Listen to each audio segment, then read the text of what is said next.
This is Undaunted.Life, a man's podcast. I'm your host, Kyle Thompson. Let's get into it. All right, guys, today we've got a special guest on the podcast. His name is Mike Lynn. He is the co-founder and CFO of Pray.com. So Pray.com, if you've not heard of that before, that is the world's #1 app for daily prayer and faith-based audio content. And so they're driven by the mission to grow faith and cultivate community. And Mike actually helped start Pray.com back in 2016. But before I get into kind of what we talked about in the interview, I got to be honest. Every time I do an interview, I do as much preparation as I feel comfortable as is needed in order to create, good content, to create a good conversation. And so with this one, it's like, well, there wasn't a book to read. There wasn't a bunch of, YouTube videos I had to watch or anything like that. So it's like, to a degree, I was like, okay, what am I going to talk about? So I dug into the app. I dug into the reviews of the app. I dug into this guy's past, looked at his bio and looked at some different things. But I kind of decided, I'm like, you know what? We're just going to kind of wing it a little bit, which isn't really my style. I like to have some level of preparation. So I kind of have an idea of like, hey, if this guy sucks to talk to, at least we'll have my 10 questions that he has to answer. And, it'll create some sort of a narrative for you guys. But man, I couldn't have been more pleased with how this conversation went today because there weren't a whole lot of parameters. I kind of had a generalized idea, but there were even a lot of things that I wrote down that we didn't get to because we didn't have time because he just kept saying things that like, I guess I wasn't expecting him to say, or he was just answering things in a way that was unique that kind of opened up all these other different things. So I just enjoyed the way that the conversation went because specifically you would think, okay, this guy's part of a co-founding group of an app. So he's a tech guy, like he's an engineer. Well, no, his background's in Merrill Lynch, it's in financial management, asset protection, those types of things. But the story he told about why he got into that line of work really kind of gave us a scaffolding for who he is as a person and how that basically propelled him to do what he's doing now with Pray.com. But then we get into the founding of Pray.com, kind of where that came from. And it kind of really was born a little bit out of tragedy, but then what the app has been able to do since 2016, how it's grown exponentially, how fast it grew, the impact that it's having. He even read a review that, man, almost like brought me to tears while he was reading it because he's saying this is the impact that our app is having. But also, I know about you guys, I know about your audience, and I know about me. Some of you guys are going to go to the app and you're going to be like, wait a minute. There's some people in this app that, they're basically heretics. Like they're spreading sacrilege and it's abiblical stuff and all that. But we engage with that topic quite a bit about like, hey, why are there so many people on the app that kind of seem to, go this direction with theology or go this direction? And we engaged on that. And I really, really enjoyed his answers to that. But then we talked about, why they put the content behind a paywall and how Christians get really, really uncomfortable whenever Christians charge money or ask for money or things like that. But we also talk about, just the overall direction of where the country is going and how things like Pray.com can have an impact on that. Because as I've talked about a lot on the show before, a lot of conservatives, a lot of well-meaning, nice people just get pushed on and pushed on and pushed on, and then they never respond. They never get into the battle. They never push back against the darkness and culture. And you have to have people doing that. And certainly the guys over at Pray.com are trying to be that. So guys, I really, really enjoyed my time with them. So without further ado, let's get into it. Mike Lynn, welcome to Undaunted.Life, a man's podcast. I'm so stoked. This is going to be fun. Let's get weird. Well, you know what? Here's the thing is when people are stoked from the beginning, that makes me feel like, oh, well, maybe I need to get them unstoked. Maybe I should ask them a bunch of really, really tough questions because I don't want you to be super comfortable there, but you seem like you can think on your feet. Is that a fair assessment? It is. And I'm willing to, say things that could get me canceled, but, right? Isn't that more fun when you're just open and honest with things, right? Yeah, it's not fun when you're hanging out away from the cliff. You kind of have to get close to it to peek over the edge to see how close you are to potential ruin. But before we get to all the stuff that might potentially get both of us canceled, we need to talk a little bit about your background because that provides the scaffolding for some of the stuff that you're doing now. But your background really seemingly from the outside doesn't have a whole lot to do with what you're doing now. And again, we'll get there. Your background is in financial management, political affairs, and asset protection, which sounds terrible. It sounds like super boring and awful and all those types of things, but apparently you were pretty good at it. So take me through that. What drew you to that thing and, why'd you do that for work? Thank you for asking. Let's start off with my background. So I'm from Green Bay, Wisconsin. So if you don't know much about Green Bay, you probably know about the Green Bay Packers, but you probably don't know anything else. That's true. Super small blue collar town. I was raised Catholic. So that's my faith background. And, my father worked in a paper mill in Green Bay for 49 years. Literally opened the same door to go to work for 49 years straight. And when you grow up and you watch your father grind in a blue collar job like that, it shapes you as a person. Your Yep. work ethic changes. Like it's ingrained in you because you watch somebody just work so hard. And Mike, if I could even hop in here, my dad just retired after over 40 years at a blue collar job working at the Goodyear Tire and Rubber Company in Lawton, Oklahoma. And so I know the exact same thing. Like people like to talk down about, oh, well, that's a blue collar job. That's not white collar. It's like, no, you don't understand what that grind looks like and the sacrifice that those people put in for their time, for their bodies. Like it's impressive. That's why I give it up to guys like your dad and like my dad. Yeah, well, congrats to your dad. That's an impressive career, and it is a mental toll. And the reality is, growing up watching someone do that, you can't complain about things. Yeah, right. You just can't complain. And we didn't grow up with a lot of money.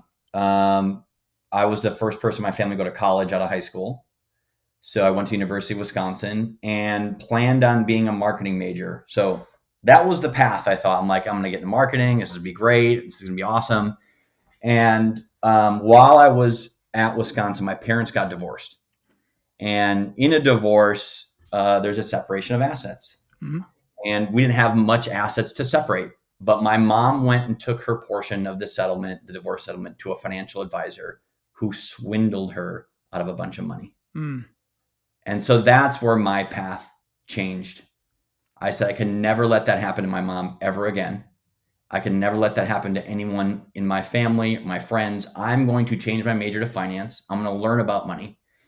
And that's how I got into finance, is because of this event that happened with my mom, which my poor mom didn't deserve that. Yeah. She went to a professional to help her.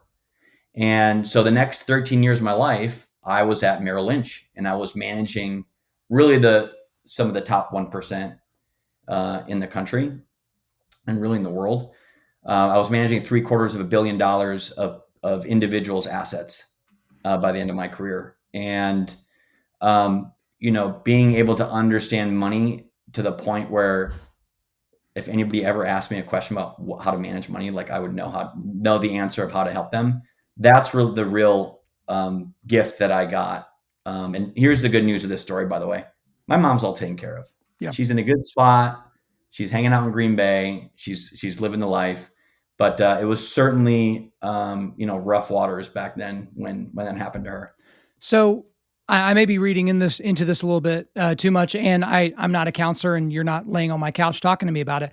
But it would seem like you can't stomach injustice. And I don't mean that in the 2022 sense of like anytime someone asks you where you're from, that's somehow some sort of microaggression nonsense. I mean like real injustice. Like your mom was, as you said, swindled. Is that something that kind of comes out in your personality? Because people always ask me, they're like, God, why are you so loud about the pro-life issue? I was like, because there's no more susceptible person or no more unhelpable person than someone that's in the womb that can't defend themselves. So it's like, it's the ultimate form of bullying. It's the ultimate form of injustice. Like, do you have kind of a justice streak in your personality? You nailed it. There's a fire. Like, I get angry about it. I'm the CFO of pray.com, and we can get into all that stuff in a second. But part of my job is protection. Finance is actually risk management. That's actually the number one thing in finance is don't lose it, right? Don't be the, SBFs of the world. You got to protect people. Yeah. And I think that really started after seeing, what happened to my mom, because she was the most innocent of innocent. She was a homemaker. She would do jobs of driving the school bus. She would be a substitute teacher. She raises his kids, and to have somebody who pretends to be a professional do that to her, it really made me angry. And that was part of the reason I got into finance, is like, here's a job where I can protect people constantly. Like, my job is to take the people that don't know what they're doing and go, don't worry, I will protect you. I will make sure what happened to my mom never happens to you. And I think that happens just outside of finance too. I think that's just in my brain. And, there's tons of topics that happen, in our culture right now that it's like, is this fair? Should this be happening? And we can go down the list. You can look at Twitter and all these different platforms that really have throttled, religious conversations as well. And so that is definitely in my DNA, no doubt. Well, every worldview is a religion, if you ultimately think about it that way. Because if you go back, there was an apologist that taught me, origin, meaning, morality, destiny. Every worldview has to answer those questions. Origin, where do we come from? Meaning, why are we here? Morality, what's the difference between good and evil? And destiny, where do we go when we die? And even if you claim to be a secular atheist, you have to answer those 4 questions. Even if you're, just a humanist, or like, hey, we're all just, highly evolved monkeys that used to be lower evolved monkeys, that used to be fish, that used to be goo, that used to be stardust. Like, you still have to answer for that. But for you, and what I know about your background, Mike, is that it seems like you always had something in you that I don't believe that everybody has, which is that entrepreneurism bug as well. But I have familiarity with the financial planning world and the insurance world and things like that. And I have a lot of friends that work in that.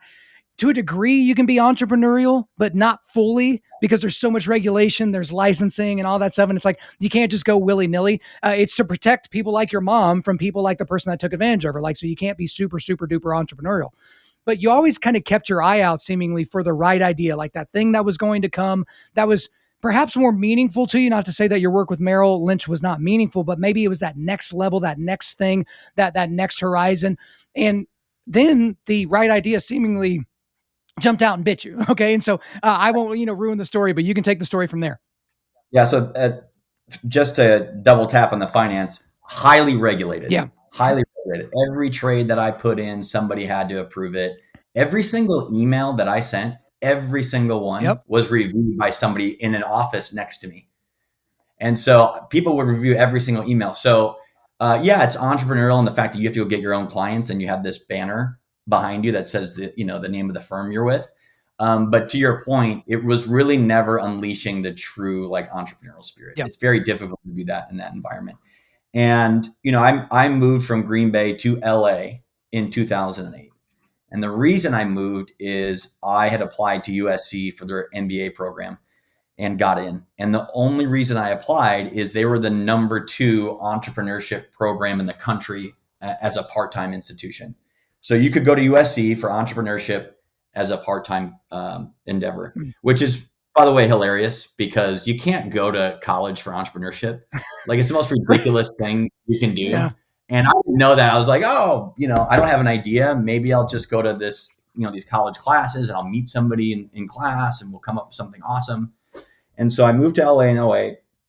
And while I was there, there's this thing in LA that was kind of happening. It was called Silicon Beach. Okay. And basically Silicon Valley had a bunch of people that were sick of San Francisco, and they moved to LA because it was warmer, and all these media companies were starting businesses. Hulu came out of here, Snapchat, et cetera. And it was just this environment where startups were happening like all the time.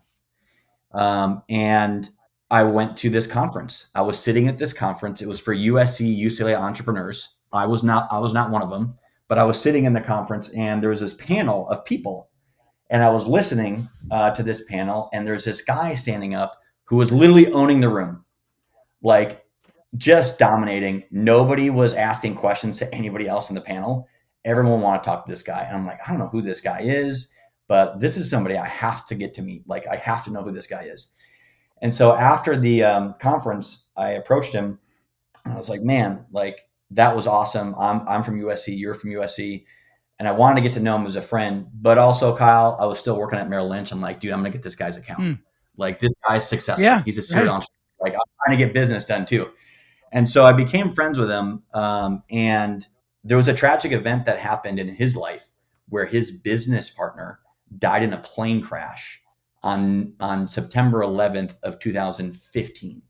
Okay. In Medellin, Colombia. So this is the genesis, pardon the pun, of how we started Pray.com. Is his business partner died, and it was in a very tragic way. And I don't know if you've ever experienced a tragic death, and I hope you never do, where somebody dies younger than they should. And really, it was an event that shook him to the core. I remember him calling me up about it, and I was just like, I was shocked just as much as he was telling me about it. And he didn't know how to cope with it. And I think most people, when they grow up in a faith background, they have somewhere to fall upon. They go, I understand why this is happening. There's a bigger meaning here. You can fall upon your faith to help you get through some tragic things. And he didn't have that. He was when he was raised, his mom was Jewish. His dad was Catholic, and his grandma would drag him to church, and he just wasn't interested in it. He just never kind of latched onto it. He was more into computers and sports and football. And so when he told me about his business partner dying, I was like, wow. I mean, I felt so bad for him. I went to the memorial service for him, and I saw him just be a stoic leader, just be an absolute stoic leader in this business at 150 employees. And he was the CEO of this business, and the guy that started the business died, and he has to like take it from its ashes and continue on. And he started listening to podcasts. So he started listening to podcasts. Some of it was like Tony Robbins stuff, Deepak Chopra, even Oprah Super Soul Sunday. Okay. And listen to all this stuff. And when you live in California, you do some weird stuff. You go to Soul Cycle, you do power yoga, like you drink green juices, like you do all this crazy stuff to like help you get over, just living here. And so this event happens. He listens to this content, and a friend sends him a pastor's podcast out of Texas. And the first thing he said, I was like, dude, there's no way I'm listening to this Jesus stuff. Like, I'm not interested in it. I already know it. Like, I'm not going to listen to this podcast. And his friend said, dude, you're listening to Oprah Super Soul Sunday. I think you can listen to this podcast from a pastor. Like, it's not going to hurt you, dude. He listens to it and he goes, wow, this is legitimately helping me get over my business partner dying. I'm listening to it every single day. It's like he's talking about me. And that was a moment of change in his life. He's like, I didn't even know this content existed. Like, I didn't even know you could go find this stuff. He's like, why is it so hard to find this stuff? And that's when he told me about it. I'd actually called him up to see what he was going to do, after, his business partner dying. And he said, hey, why don't you come and have pizza with me up in Westlake Village, which is just outside of LA. And we will talk about what I'm going to do next. And as soon as I got there, he said, pray.com, the digital destination for faith. Like, that was the first thing he said to me. This is the summer of 2016, to give you a little context of where I'm at. And I was just like, I couldn't believe he said that. I was like, wait a minute, pray.com? Like, no way you have that. Yeah. Domain. How in the world is that available? I was just like, I don't even believe you, man. Like, there's no way you have it. The story to that is a friend, an entrepreneur friend of his, just happened to have bought a bunch of domain names, has a book of them back in like the late 80s when the internet was just coming out. And so he has a ton of domain names in this book. And my business partner, Steve, was like, hey, can I just look at that book and just see if there's anything in there that could resonate in terms of where I want to go with this faith-based company? And the first thing he saw in the book, which was not the first thing in the page, but the first exact domain was pray.com. And he's like, dude, I got to have that.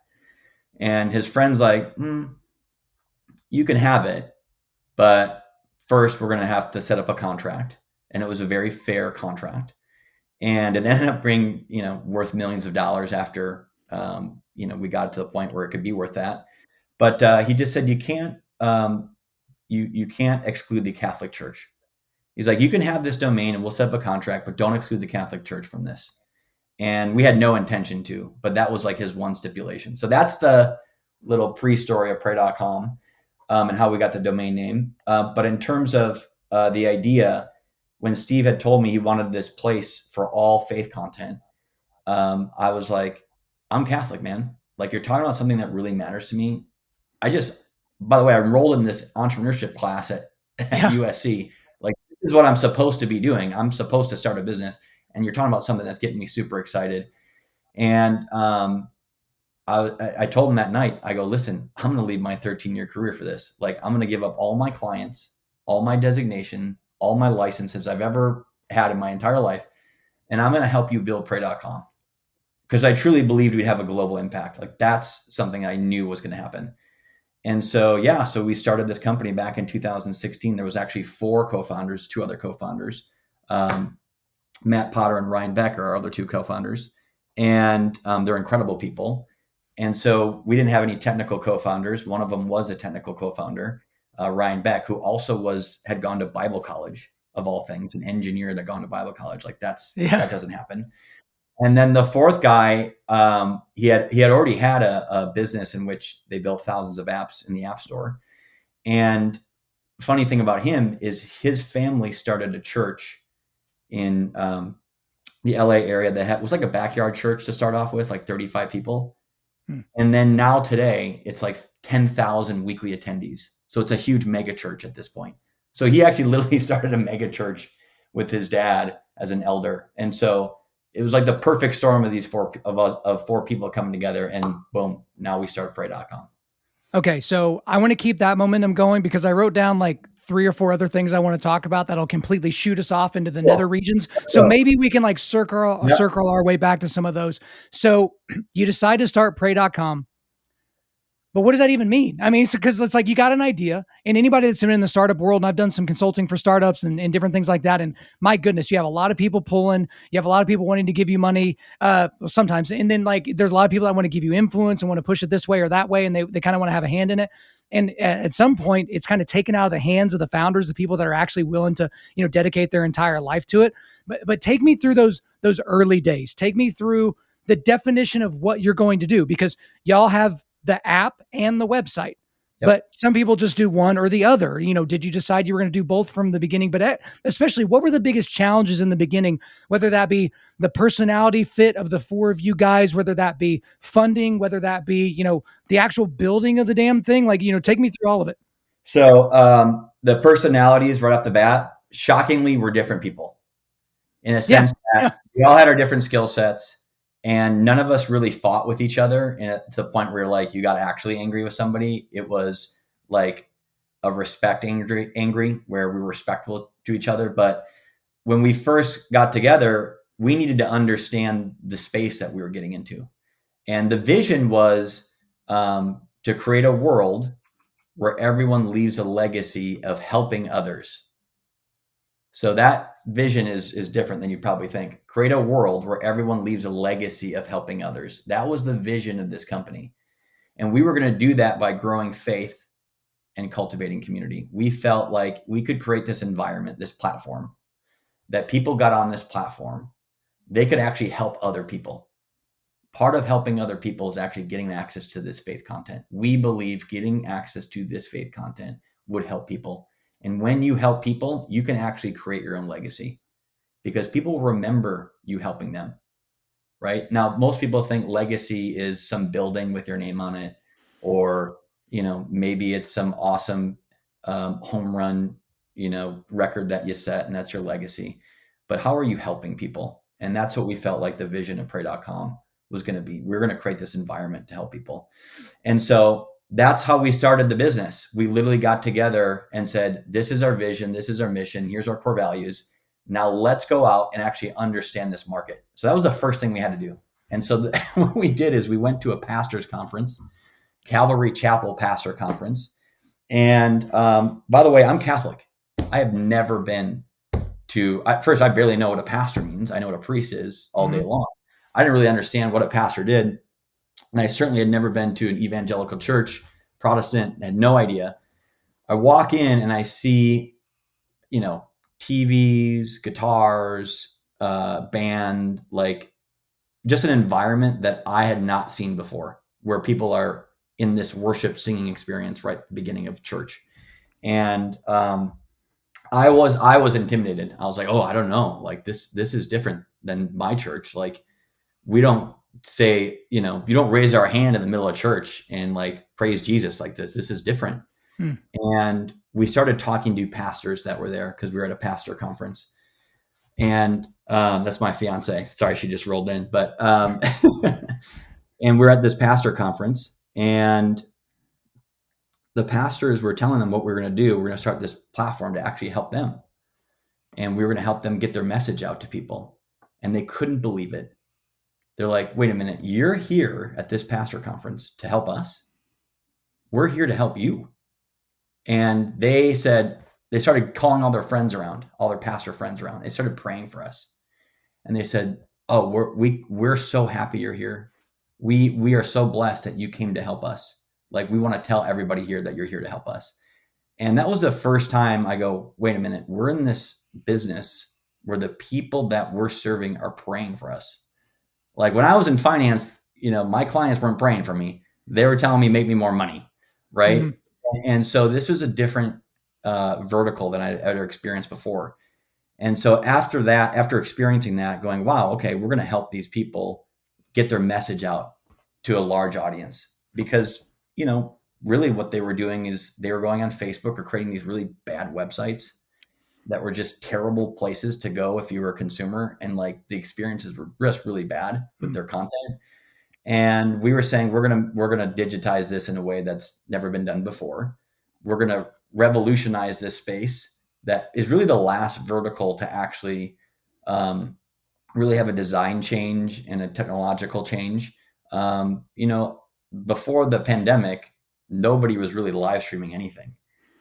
Content was really just, your website that you might have a video telling people about your church, but that's pretty much it. Right. And so that was the vision for Pray, was we're going to get this content. We're going to get it to people. It's going to help a lot of people. And the amount of reviews that we have and the gnarly stuff that people tell us after they use our platform would blow your mind. I could read one here just to tell you like what people say when they use our platform. So this is a review that we got, and here's how it starts. I was going to kill myself today. I left my shift today and went home to commit suicide. And then I got a text message from a friend with a link to download the pray.com app. And I wanted to let you know you saved my life. And I wanted to say thank you. Now, this is a police officer from the Cleveland, Ohio Police Department. Obviously, I'm going to unnamed. And you see that and you go, this is what I'm talking about, legacy, right? How many people has that guy helped and saved after him not committing suicide, when he had that moment in his brain where he's like, I don't want to be here anymore. And so, we're at a place in our business now where this happens like almost daily, where we get these like just incredible reviews, and you see these things happen and you go, thank God we started this thing back in 2016. Like, it is helping so many people, and it's really just getting access to content in a really easy way so that people can, improve their mental health, which nobody wants to have to admit to necessarily. But faith content does improve mental health. It really does. And it's probably not been thought that way before, but that's something that, we've seen just in these reviews for people. It's like, oh, this is saving people's lives. This is helping people get through very difficult things. I appreciate giving us all that detail. Obviously, as everyone knows that he's using the app grew really, really fast. You got a bunch of users. How many users do you guys have today, roughly? Yeah. So we have 14 million downloads. We don't disclose any specific statistics because we're a private company, but millions of people use it every single month. Okay. So millions of people that are using it, and it got there in relatively short order, especially kind of in the app world, because how many people have just created an app and like they downloaded it on their phone, their buddy's phone, their grandma's phone, and then that was it. And so like to have any type of traction at all is pretty impressive, which kind of speaks to the whole initial group, because you can get a group of superstars together, but how many bands have you seen where they take the best bassist from this band, the best singer from that band, and then they come together and they make the worst music possible? And so like creating a super group is not an easy thing to do. But I guess as the app stands right now, so as of the recording of this in December of 2022, what is the best way for someone to use the app? Because like when you download the app or when you go to the website and you do all those different things, some people might be confused about what they're supposed to do and all that. But how is the app intended to be used? Yep. Daily prayer. So that's the number one usage of the platform. Is every single day we provide you a daily devotional. It's a piece of scripture, and it's actually read to you if you want to hear the audio version of it. And we read a verse, and then we explain what the verse means. And so every single morning we have a daily prayer, and that's the number one most listened to, viewed piece of content in our platform, is that people want to start their day off hearing scripture. They want to hear something positive. They want to understand the Bible. There's a whole host of reasons why people want this daily habit. But having that to start off your day is the number one thing in our platform that people love. And then they go, you know what? There's a bunch of really interesting content past that. And you may want to listen to James Earl Jones read you the Bible today. You may want to listen to Drew Brees talk about meditative prayers that can help you feel better today. Or you've got children and you want them to understand the Bible. And so we have kids' Bible stories. We even have stuff that helps you fall asleep. Sleep is people having a hard time falling asleep. So we have content that actually helps you fall asleep through, a cinematic, very calming voice. These are professional actors, voice actors who are reading this stuff. So you're just like, oh, wow, like this is a story I've never heard told this way in such a beautiful way. And so we have a lot of content that can solve different needs for your day. So I appreciate you doing that, because again, sometimes you know how it is. I forget who said it first, but it's like if your brain has to burn too many calories to figure out what message you're trying to get to me, they just move on. That's why things like TikTok and scrolling your Twitter feed or something like that, you're getting little bite-sized things and you're not having to really think about it or really kind of figure out what you're going to do. But I know you've been asked this question a lot. Obviously, you're the CFO, and a lot of Christians get very, very uncomfortable when you talk about money. This can be when they're sitting in the pew and they look up at the pastor that's talking about the tithe. That makes them uncomfortable. They think, and rightly so, there's a lot of prosperity gospel pastors out there that have stolen money from people and then, pretended like their lives were going to get better, and all it was helping them buy another Rolex. But whenever you put things behind a paywall and you're a Christian, everybody gets really, really up in arms about that. And I've never really understood it, because I'm a, market economy capitalist. Like I think that the free market is the best thing that we could possibly do. What was it? Someone said, capitalism is the worst system possible except for all the others. And it's just kind of one of those things that where we get to right now is people get uncomfortable with giving Christians money, but they're not uncomfortable being paid for their jobs. And so whether they're working as a plumber or a school teacher or as a cop or something like that, they're okay with getting paid to do their job. But when you as a Christian ask for money, or when you sell something as opposed to giving it away for free, all of a sudden that's like a violation of their very foundations of being a human being. So when did you guys decide to put content behind a paywall? Talk me through that, because I've read your Trustpilot reviews, and people are kind of pissed off. They're like, hey, I didn't know I was going to be charged, and then I was paid, I had to be charged, and all this kind of things. And again, people just get really, really up in arms about that. Yeah, and for us, right away when we started the business, we were a for-profit business, and the reason we were for-profit is to have the impact that we were going to need to have. We needed to raise a lot of money. We needed to raise a lot of money to create a platform that was going to have the impact that we believed we could have on a global scale. But in terms of, let me just get a little misnomer about Pray. Even though we're for profit, 80% of our content is free. So when you download the app, you might experience a paywall. You can X out of it. You can get all of our content. 80% of our content is free. We don't charge people to pray in the app. There are some premium content that we do charge for. So if you want to get Drew Brees content, well, we got to charge for that. You want to get James Earl Jones content, we got to charge for that. But a lot of our content is actually free. But in terms of, why for profit, again, it is very expensive to start a company from scratch and to raise funds and raise money. And we believe you can have profit and purpose. We believe you can have margin and mission. And, just think of a Christian bookstore. We're like a Christian bookstore. You sell books at a Christian bookstore. Those are, they charge you for the book. It's just like a movie that you'd watch, a Christian movie. They charge you a ticket to go to the movie. And those are for-profit enterprises. And so we're the same way. We don't charge people to use the Bible in our app. You can use the Bible and read the Bible. We don't charge you for our daily prayer. It's our number one thing that people use in our app every single day. There is no charge for that. But in terms of some of the premium content, we also have to cover the costs of hosting and all this stuff. And humans have to create all this content. But we're proud of it. We think that you can do both. We really do. Well, the thing is, Mike, is things cost money. And so like when people, cause like we're a donation-based ministry. We're not a 501c3, we're an LLC. And like that's just kind of how we decided to do things from the beginning, so that we could be more nimble. So we didn't have to deal with all of the things that traverse the 501c3 route.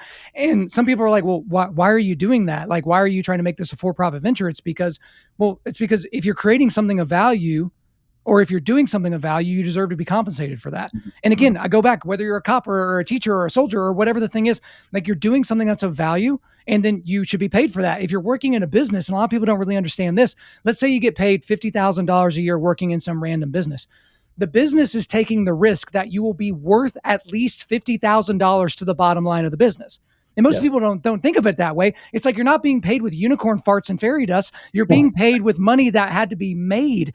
And so how you become a valuable employee is that you make yourself worth more than that. Like, hey, you paid me $50,000 a year, but I brought in $75,000 worth of revenue. So when you go in to ask for a raise, you better have those numbers ready to go, because if you're worth half of what you're being paid, don't get all bent out of shape whenever you're one of the people that's let go during a slowdown or something like that.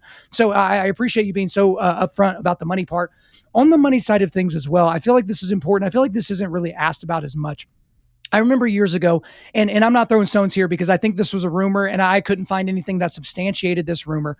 But one of the biggest apps that's been downloaded in the entire world for all of time is the YouVersion Bible app, which was created by the church that I used to attend, and has done great things and continues to do great things. And I know y'all like the guys over there and they like you and blah blah. Everybody's happy and skipping through the meadow.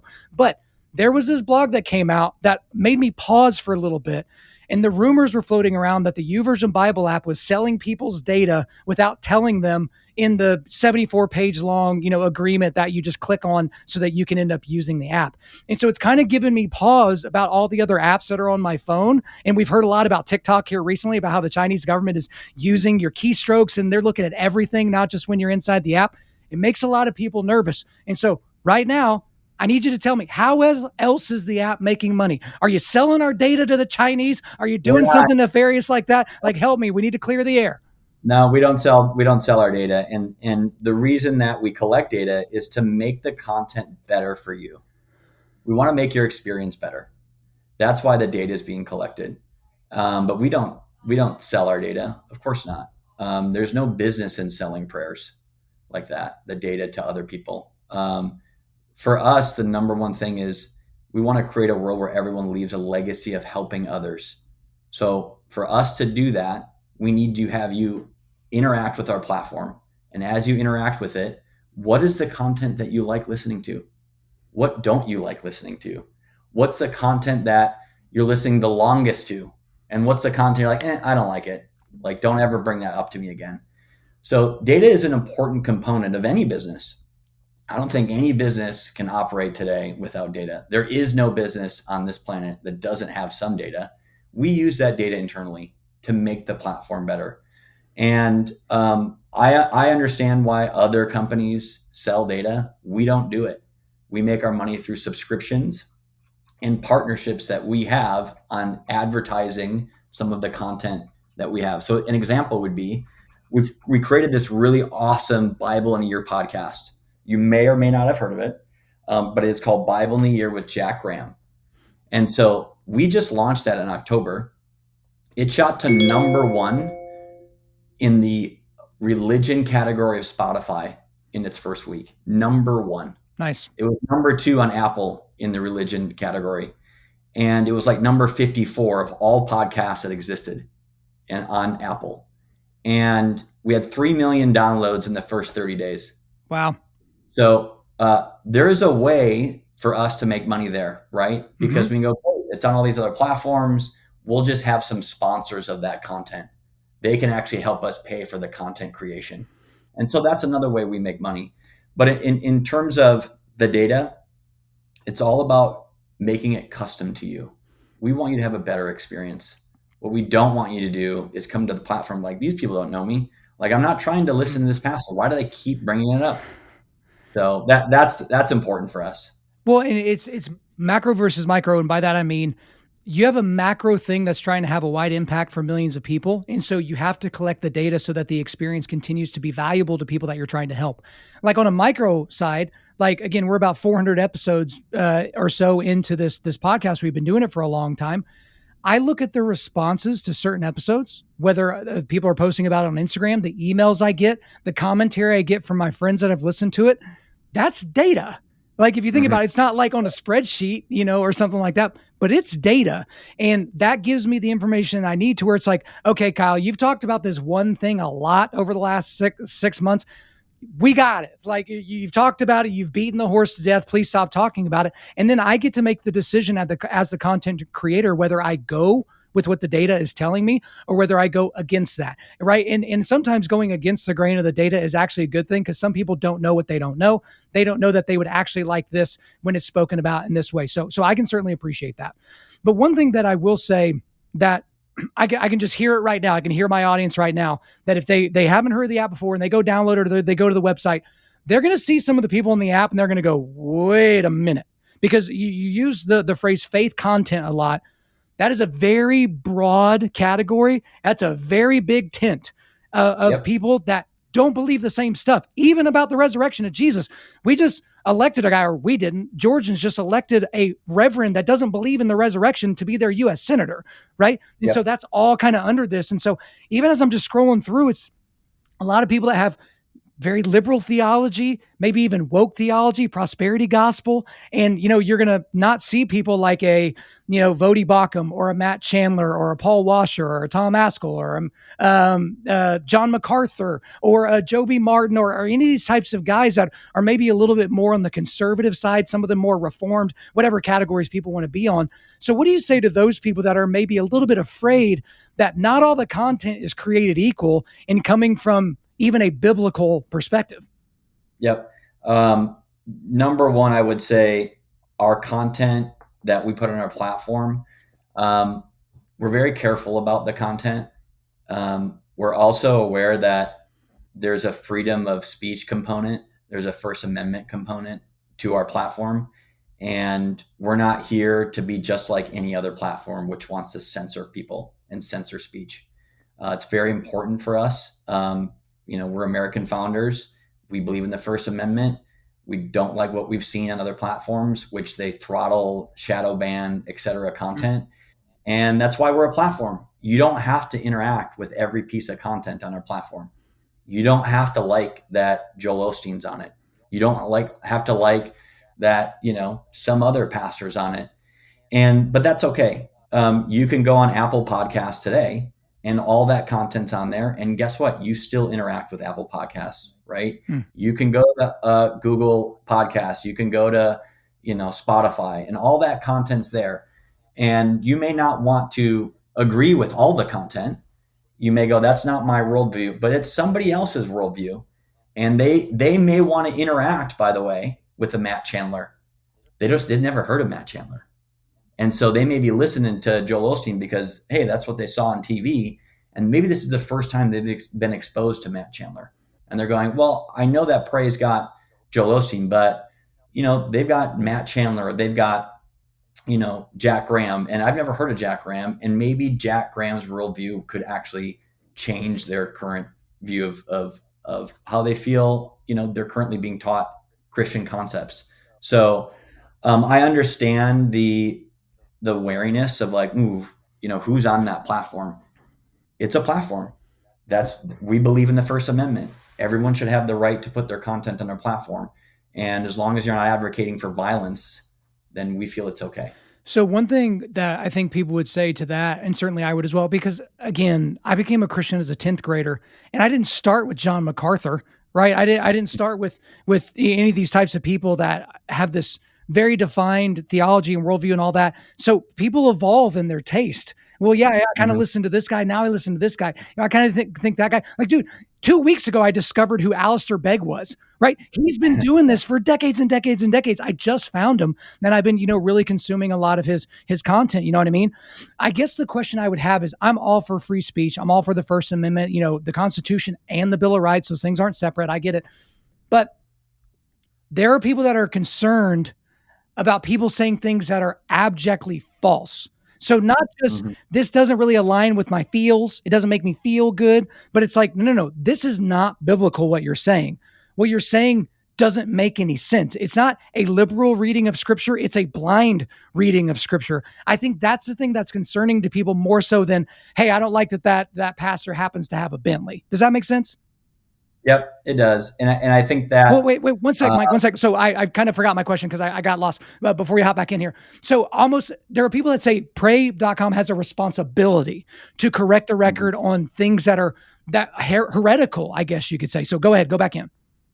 yeah, I was going to say, again, we plant the flag of the First Amendment, and the tent that we have is under the Christian banner in terms of our content. And I understand your point.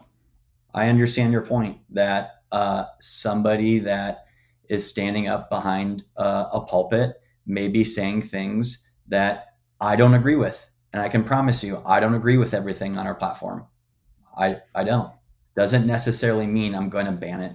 Doesn't necessarily mean that it's not going to help somebody.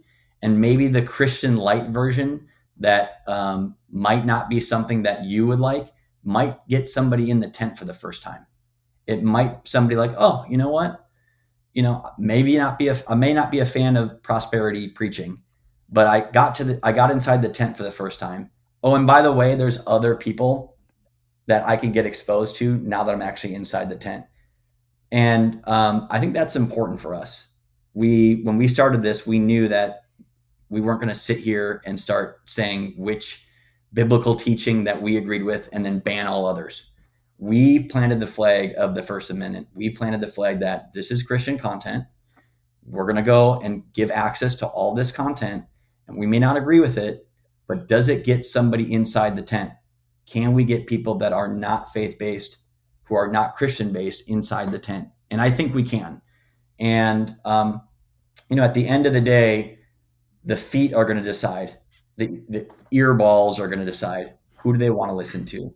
And, let each other talk it out and why this person, you shouldn't agree with this person and why not. We believe that the free flowing of those ideas should have a place.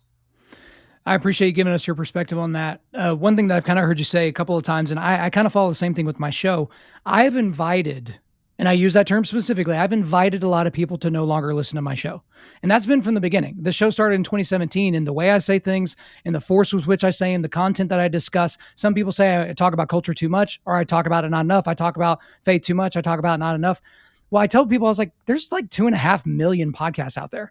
Like, you don't have to listen to mine. Like, why are you going out of your way to reach out to me to tell me how much you don't like my stuff? Like, imagine going to a restaurant and eating an appetizer that you didn't think was very great and demanding to talk to the person that founded the restaurant to let them know, hey, I didn't really like this bloomin' onion, right? Like, it's just it's a weird concept. Like, why I wouldn't take advice from you. So why do you think I'm going to take your critique and change my entire worldview? So I get that to at least some degree. So one thing that I kind of want to do here is, obviously, this has evolved over the last, 5-6 years, the app.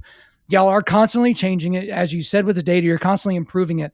So I want to know what you guys are working on right now that you haven't told anybody about. I want the people that are still 45 minutes in here, like, I want you to tell us something that you might get in trouble for telling us. Like, I want to know, like, what's that next thing? Because I know y'all aren't just sitting around, sitting on your laurels, just trying to make sure that there's no bugs in the app. Oh, you're going to get me in so much trouble if I give all the secrets. Give them to me. I want them. I haven't told all the investors yet all the stuff that we're up to. I don't care about them. I'm talking to you. Yeah, I'd say, let me give you a flavor of what we believe is important. Growing faith and cultivating community is our mission statement. Growing faith and cultivating community. And something that when we originally started pray.com, we've pivoted our business a couple times. When we first started, we were like a closed Facebook group where you could pray with your church. Essentially, you downloaded pray.com back in 2017, and you would have an experience in which you would pray in like a Facebook type feed with just your church. And our retention was actually really good on that. It was incredible, which is how we raised a Series A off of it, because it was actually that good. It was on par with like Facebook and WhatsApp. It was that, retentive. Nice. And it didn't grow very fast because you'd have to onboard churches by church by church by church. Right. There was no clear monetary strategy for us to continue to spend a bunch of capital and not bring in any revenue. And that's when we started this consumer subscription business, where we said, great, let's create some of our own content. It'll be like premium content, and we can charge a subscription for it for those that want to get a premium experience above and beyond, the content that we were to make for free. So next year, we said we need to get back to making cultivating community an important component of our business. It's been since 2017 that we made that a real focus. And so what's going to come up is in the pray.com app in the very near future, you're going to have an experience where you can actually communicate within the platform. Right now, if you go and download the pray.com app, it's kind of a self-serve on-demand, experience. You kind of grab your own content, and you can listen to and follow faith leaders of different backgrounds. And we said, you know what, we should get back to the core of one of the reasons we started this company is to get the communication amongst our users, our members, and get that going again. So what you're going to experience is, hey, if I'm following a faith leader, I want to actually talk to them. I actually want to communicate with them. And the other 180,000 people that are following this person, I want to talk to those people too. And what you find on other platforms is, one, you can't do that. If I'm following, somebody on Instagram and they got 1 million followers, I, as a follower, can't hit 1.8 million people up. There's no community for me to talk to those people. In addition, if you're sending out a post on, let's say, Instagram to 1.8 million people, not everybody's getting that message. Right. Algorithm. They'd rather show the panda video, some panda, falling off from a tree, than they may want to show that faith-based content because it's not getting enough revenue like they could from the panda video. So it really comes back to the core of our company is let's break open that community chest again, and let's actually build some features that other platforms don't have, where communication around this content can start to grow. That's interesting. I hope that was a little hard for you, that you were like, I really have to be careful with what I say. I always like to make people at least a little bit uncomfortable. One thing that I've noticed, Mike, over our time here so far, there's just some things that you're mentioning that are hitting my ears where it's like, okay, I think there's something else there. I think there's almost a level of concern that you're showing for, I don't want to be too hyperbolic, but like the direction of our country, the direction of our tech overlords, the direction of the people in Silicon Valley that basically get to control the dissemination of information. And the thing about it is when you live in a postmodern world, which we certainly live in now, a postmodern West, capital T truth doesn't exist anymore. It's your truth and my truth and their truth. And like, it's that type of a thing. And when you get rid of capital T truth, you get to control what facts are, right? You get to adjust how people view the world, and you get to basically undergird whatever worldview you have with all your own facts. Like, it's a crazy, weird place that we're living in right now. To a degree, do you feel like the work that you're doing within pray.com is to fight against that? Because it's one thing to say, yeah, we're not going to shadow ban people. Yeah, we're not going to, hold people down, and we're not going to ban free speech and all that. But it's another thing to say, like, no, there's darkness in culture right now, and we're going to use what we're doing to push back against it. I love the question, because I'm probably the firebrand amongst the founders that believe that we're on a dangerous path. We're on a path that there are forces, and whether they're government or cultural forces, that want to suppress faith. They want to eliminate the concept of faith. They want to put it into a negative light, that actually, if you're Christian, you're radical. That if you're a faith-based person, you're radical. And it's really a US phenomenon. I know Elon has coined like the woke virus or whatever, right, in a recent tweet. And I don't know, I can't tell you the list of the things on the woke list. But I know one of the things on the list, and is to paint Christians as evil people, as people that, that want to suppress the ability for people to live their lives and do all these things. And I believe our platform will be the counter to that. I believe when people have access to our content and hear the messages of what's being said, they will feel differently. And this is a battle. This is a cultural battle. And we cannot sit on the sidelines and wait for our churches to be emptied. We cannot wait and sit back for all the people in Silicon Valley, and by the way, we have some incredible, like some of the biggest names in Silicon Valley invested in pray.com. So there are people out there that clearly know the power and the impact of our platform and where we can go. But in the majority of Silicon Valley, they're not faith-based people. They don't care. They have a mindset that's different. And you can see that with the censorship that goes around on the biggest platforms on earth. And so if we don't stand up and do something about it, we're going to sit back and we're going to watch stuff erode. You're doing that right now, Kyle. You probably know it. Obviously, your listeners probably know it. You're one of those people. You're the Daily Wire. You're the Blaze. You're the platforms that are like, you know what? We're not going to sit here and just take it. We're not just going to be quiet. We're not going to just let them, whoever they are, and to us, it's people that disagree with our faith-based message, and it's a message of love and hope. And actually, it comes from a biblical truth. It does. There's a book that was written, and there's truth to it. And we're not going to sit here and let them erode it. And I know the guys at the Daily Wire. I've talked to the Blaze. I'm talking to you. There is a group of us out there that feel like if we don't stand up and do something about it, the norms that we're used to today will become fringe. We'll become the outcasts. By the way, we're the majority. Yeah. 80% of the United States is Christian. We are the majority, and we're being treated like we're freaks. We're being talked at and being told that our views are archaic. And really, what's happening is their messaging is actually demonic. You should not be advocating for death to people, right? And so, listen, our platform, something super interesting about it, Kyle, is we've got a bunch of Democrats and a bunch of Republicans. We've done surveys, and it's almost 50-50. You'd be shocked by it. The reality is the godless portion of America is actually there's a sliver of godlessness, and it's actually in the far left, and it's actually white liberals. And this is a survey that was taken. It's not something I made up or I'm taking up. And they don't agree with the faith concept. They don't agree with teachings that teach faith concepts. And so that's the area that I'd love to actually help.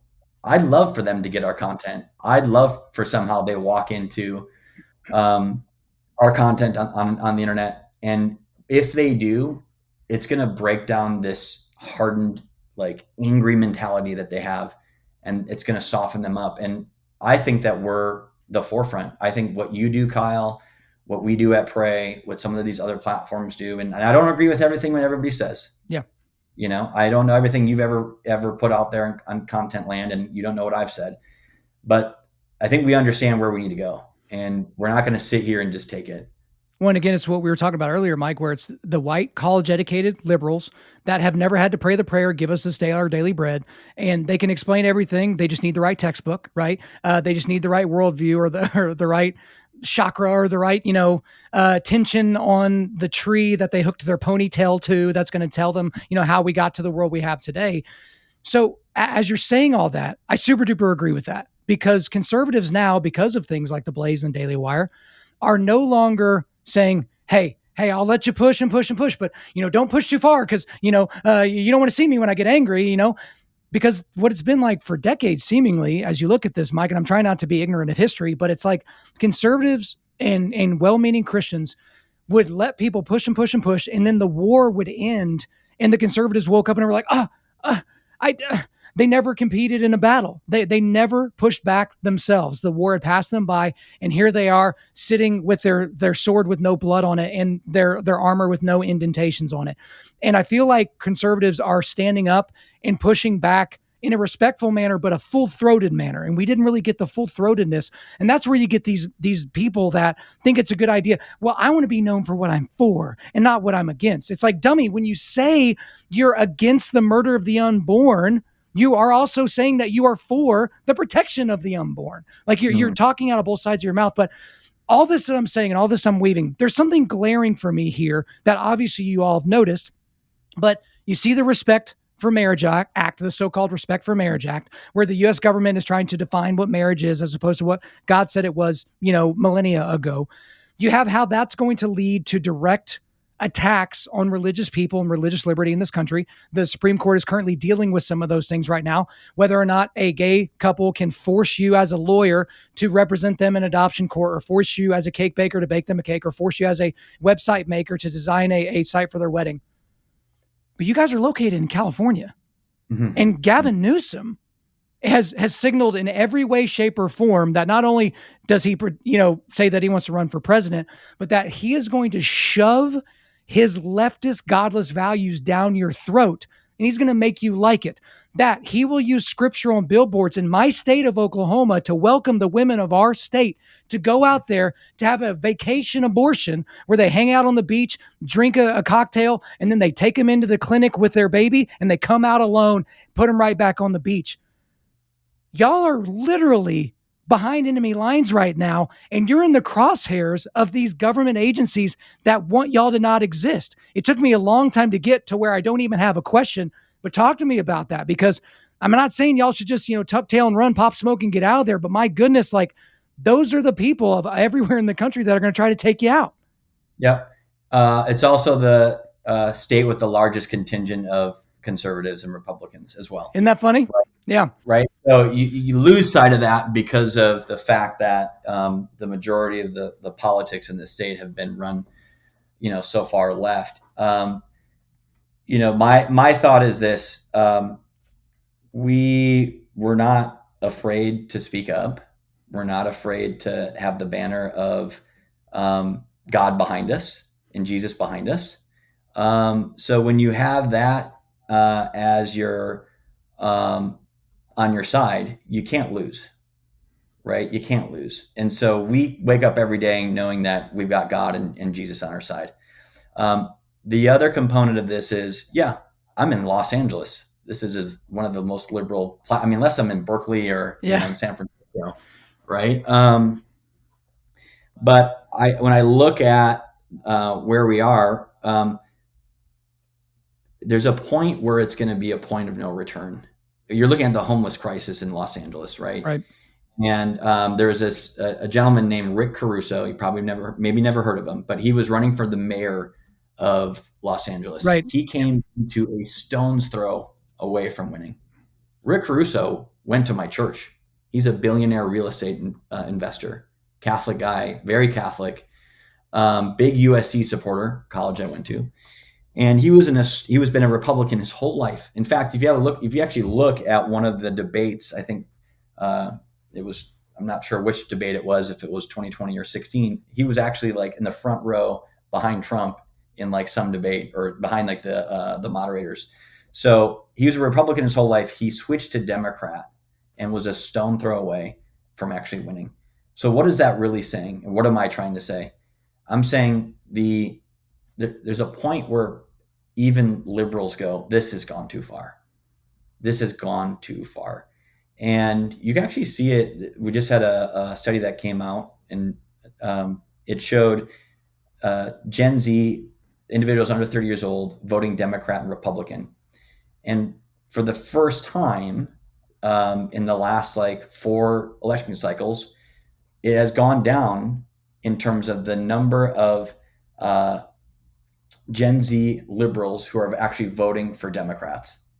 In terms of that mix is actually getting closer to par for the first time. And you're thinking in your head, wait a minute, that can't be true. I've been told Gen Z is crazy liberal. There's no way they would ever vote Republican. It's actually shrinking because there is a point of going too far. And I can see it living in LA by literally the guy that goes to church with me almost became the mayor of a town in which he would never have a chance. Never. So I do think there is a shift, but the reason there is a shift is because we're getting our mic back. Kyle, your mic's on. People are listening. And for far too long, there wasn't a mic. And there wasn't a platform that people were speaking on because we weren't given the platform to speak. And I think that's what's changing. And I'm actually optimistic. I'm very optimistic. I know that looks bad, right? When you have crazy billboards in those places saying, why don't you go, have an abortion here and come fly and, have an abortion in our state. And I truly believe that, call it a reckoning, call it what you want to call it. The tide is shifting, and it's going to take, this is a real battle, and it's a battle of the minds. And, just look at the influence on Twitter. If you've used Twitter today than you were a year ago, you can tell right now the voices that are actually starting to dwindle are the voices that were lifted up unfairly. And all of a sudden they're starting to get drowned out. And, there's a thing about having influence. When you're not even given a chance to speak, it's hard to be influential. Your ideas aren't even out there. Guess what? The ideas are starting to get out there. We're one of the platforms that are doing it. 14 million people downloaded our platform. They listened to our content. You don't think they were influenced in some way by the content that we have on our platform? Of course they were. And whatever they listened to, they probably influenced somebody else. So we got to continue to get out there. We can't be afraid of, this train wreck that we see, in which, our government continues to do things that don't make any sense, that we're changing the dictionary definitions of things. And the reality is people really know what's going on. The fanatics are having an outsized voice, and that will dwindle. That will go away. They'll have their time, and that time will end. But right now, it's the soup du jour, and we're not gonna step off the gas. We're gonna push into it, which is why we've grown this year. We have, our platform's bigger than ever. I'm hiring people. Most people in tech are letting people off. So, it's just a matter of time. You can't be afraid of it. You gotta stick to your guns. And, maybe literally, figuratively, but you gotta make sure that you don't let these platforms get away with not having a counterbalance. And we're going to be that platform. We invest in the latest tech. We use the latest technology in everything that we do, and we meet with incredible people that give us bigger platforms, and we will continue to do that. Which is why, hey, thank you for having me on this platform. You're giving me another opportunity for someone to potentially download pray.com, become influenced by the faith-based content that we have, and maybe send it to somebody else that go, hey, actually, this is an approachable piece of content for this friend of mine who I know would never listen to this stuff. Our founder didn't listen to it, right? So it's a matter of time. It will happen. And, our content has been around for a very long time. It didn't exist on pray.com, right? It's been around for thousands of years. It ain't going nowhere. And so we're going to push back on the ungodly people, and we're going to say, we think you're wrong, and I think you need to listen to this, and you'll understand why. Well, and Mike, I think you're right to point out that this is a spiritual battle. I mean, go back to, Ephesians 6, for we do not wrestle against flesh and blood. Like, there's something else out there that we are contending with. And these are negative demonic forces that are in our governments. They're in our school systems. They're in all kinds of different things that can affect you on a daily basis. And just to be honest with you, like, I personally need optimists like you in my life, because I'm a pessimist, because I'm the guy that thinks the sky is falling. It's not going to change how much effort I give to something. Like, I go into every jiu-jitsu tournament assuming I'm going to get smoked, but that doesn't change my level of preparation. It doesn't change how I compete within the match. And a lot of people don't understand that negative self-talk, but I'm the guy that the sky's always falling and we got to do what we can to catch the pieces before they hit the ground. So I'm glad to kind of hear a more optimistic perspective. But Mike, we've talked about a lot of things here. We've gone everywhere in this conversation. I've really enjoyed it, but for now, that's all for me. Is there anything else you want to get off your chest? I just want to tell everybody, first, if you're listening to this podcast, share it with somebody. Just do it. Just share it with one person. You don't know how just this message today is going to impact somebody. So please share this podcast with somebody. I think that you'll find out somebody is going to respond to you and say, wow, thank you for doing that. And that may change somebody else's life. So do it. That's all I say. You can go to pray.com. You can download our app. We've been talking about it the whole time. But you need to take this podcast, if you're listening to it, and send it to somebody. Well, I appreciate that very much. I tell them all the time, but maybe it'll work even better when it's coming from you. Well, Mike Lynn, thank you for coming on Undaunted.Life, a Man's podcast. Thanks, Kyle. Appreciate it. Take care. There you go, guys. I hope you enjoyed my time with Mike Lynn. But before we let you go, we are going to do a quick resilience boost. At Undaunted.Life, our mission is equipping men to push back darkness with content that forges spiritual, mental, and physical resilience. So the only link I've got for you today is the link to pray.com. So guys, you can go to that link, and then from there, you can go to the whatever app store for whatever phone you're using. You can download the app. You can try it out. I highly suggest that you do so. All right, guys, thanks so much for listening to the show. We do appreciate it wherever you're listening to this. Please subscribe, rate, and leave us a positive 5-star review. If you want me to come speak live at your event or on your podcast, just shoot me an email to info@Undaunted.Life. That's info@Undaunted.Life. Follow us on Instagram and like us on Facebook, and check out our website for everything else, including how to donate to keep more content like this coming your way. Just go to www.Undaunted.Life. And as always, we want to thank the band August Burns Red for allowing us to use their music for our content. The music on this podcast is their song Cutting the Tides, which is off their 10th anniversary re-recording of their album Leveler. The links are in the description. I'm your host, Kyle Thompson. Remember, keep pushing back darkness. Keep forging spiritual, mental, and physical resilience. Keep seeking the Lion of Judah.